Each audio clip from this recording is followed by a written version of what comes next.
Okay, thanks for joining us, Mr. Ambassador. Okay, so start off with around 1,000 people per week are now leaving Ireland due to a lack of job opportunities. Most of these are young, recent graduates who never expected to be in this position. What do you think Ireland's economic future is, and will there be a lost generation of young people who will never return, as the media predicts? No, I don't believe so. I think that, of course, emigration is not a good thing. It is a very sad thing when people are obliged to leave their country because they can't get employment, and that is happening at the moment. Obviously, I don't have the figures. I don't know about the 1,000 a week. It's not clear to me what the numbers are, but nonetheless, it is obviously the case that people are leaving because of the economic difficulties we're going through. I think we have to look at the longer term, and we have to look at the capacity of our economy to grow and to create jobs. And it's clear to me that our economy has the capacity to grow and is already beginning to grow, and we will see a jobs dividend from that growth in the coming years. And the new government has come in and has committed itself to placing a new emphasis on job creation in Ireland. The last 3 years have been very difficult. 2 years ago, our economy declined by 9%. Last year it was flat. So we've had a stabilisation. But the unemployment situation is still very serious, and it's now the prime goal of government to create more jobs so that this kind of forced emigration no longer needs to take place, and that people, when they emigrate, when they go abroad for other reasons, because they want to get experience and then come back to Ireland. That's part of our experience as well. Many Irish people, young Irish people, go to Australia and New Zealand and spend a year or so there, and they come back with their skills enhanced and their view of the world broadened. And that's a positive thing, but the emigration that happens because people have no choice, that's the one we want to avoid. And the way to avoid that is to create economic growth, and that needs to be done through greater investment and through continuing to focus on export-driven economic success. Okay, thank you.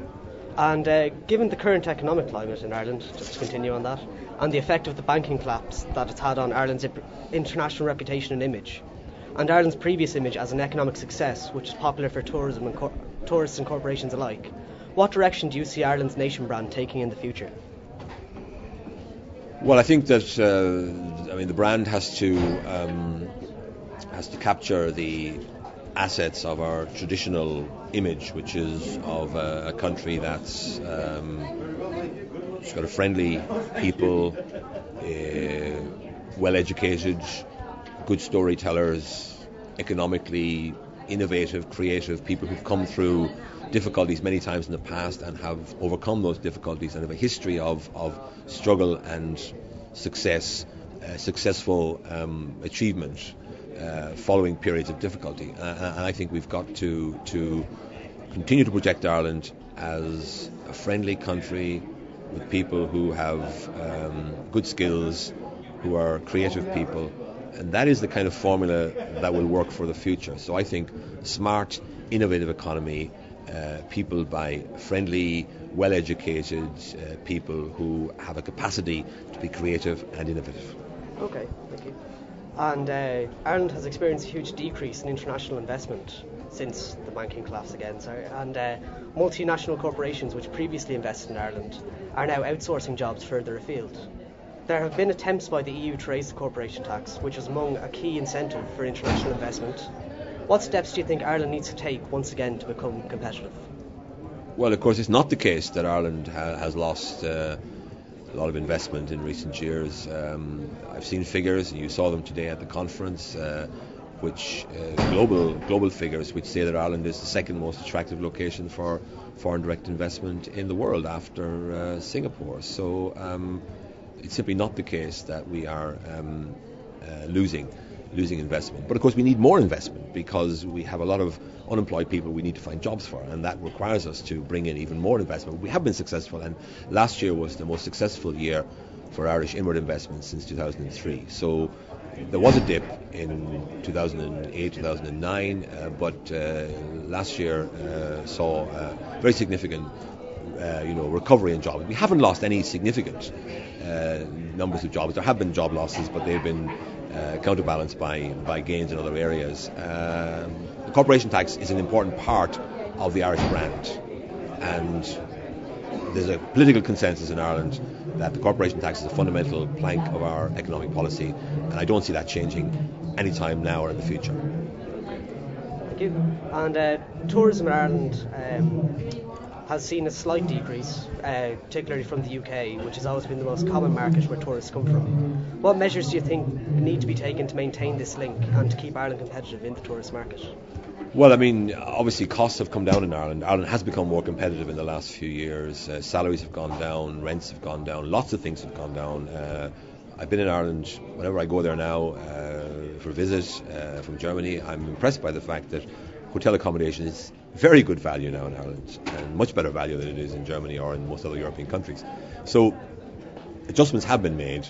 We have become more attractive and more competitive, and I think we must continue to focus on competitiveness. I think in the last 10 years we perhaps lost that focus on being competitive. There was a kind of a feeling that we could do anything we wanted to, and that's not the case. A country like ours, a small country which has to compete against other countries, needs to be competitive, not just in tourism but across the board. I think there's now a much greater focus on the need for a competitive country, a competitive economy, because that's the only future for Ireland. Okay. And in Ireland there's now a slight scepticism towards the European Union and larger states like Germany, who many feel are charging a very high interest rate for the bailout package. And the Eurobarometer reports show that people are increasingly unhappy with the EU. What do you think the future of Irish-German and Irish-European relations are, given this recent anti-European trend emerging? Well, I don't see any fundamental change in Ireland's attitude towards the European Union. I think that there's a consensus that our future lies within the European Union. We have to negotiate, we have to try to get the best outcome for Ireland from the European Union, but that's to be done from a position of at the heart of the European Union, this idea that we can become a sort of a Eurosceptic country and expect to benefit from EU membership from a position of animosity towards Europe is, I think, misguided. And I don't see any hard evidence. I mean, there's some evidence, obviously, of a cooling, and that's probably to be expected, given that our previous levels of support for the EU were the highest in Europe. They were up in the 80s. It's natural enough that opinion should go up and down, and that its figures should fall back from those very high levels. But I don't see any fundamental shift in Irish attitudes towards the EU, because I think most people understand that the EU, which is not a perfect entity, is essential for Ireland's future. As far as Germany is concerned, Germany is the largest economy in Europe. It's our third most important export market. It's the second biggest source of inward investment into Ireland. It's the third biggest source of tourists into Ireland. So those figures speak for themselves. Germany is a key market, a key priority for Ireland. And Germans have a very positive attitude towards Ireland. I said in my speech that there are 2 magazines published in German devoted to Irish affairs. And that shows that there is a sort of a core of people, a large core of people here who are genuinely committed to, or genuinely enthusiastic about Ireland and visit Ireland on a regular basis and take an interest in Irish affairs. The fact that you can get, there's very large numbers of people in Germany who are big fans of Irish music is another phenomenon that I think is important. So there's a lot of goodwill towards Ireland in Germany. I think Germans understand that Ireland has a banking problem, but that we have a fundamentally sound and competitive economy which will be a positive contributor to the EU in the years ahead. Okay. And just finally, so far Ireland has adopted a largely multicultural policy, but David Cameron and Angela Merkel have both recently claimed that multiculturalism has failed in their respective countries. While Ireland has not experienced the same problems that UK and Germany have with regards to immigrants, do you believe that Ireland will have to adopt a harder approach to integration? I think that the experience of Ireland in the last 10 years in this area has been very successful and very positive. We've really seen our circumstances transformed from a country that had a tiny foreign population 20 years ago to one that has now got a foreign population, which is, I think, 14% of the workforce were born outside of Ireland. Now, many of those were born in Britain and so on, or in the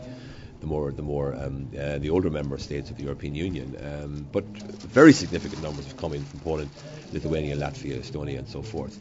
I think that in general that has been a very positive experience for Ireland, and it's notable that there's no anti-immigrant sentiment in Ireland. There's no sort of sense that these people are in a ghetto. In fact, my experience is that people have integrated quite well into Ireland, and that may have something to do with the character of Irish society, that people are more welcoming, and that this also extends to immigrants. So I don't see any pressing problem there in relation to integration. I believe that the people who've come from Poland, Lithuania, and Latvia, they by and large have learned to speak quite good English, so they are well able to integrate into Ireland. They have cultures which are similar to Ireland's. I don't see any major gulf of understanding between the immigrant communities and the native Irish. Of course, these things can change in the future, but at the moment, I don't see the integration issue as being a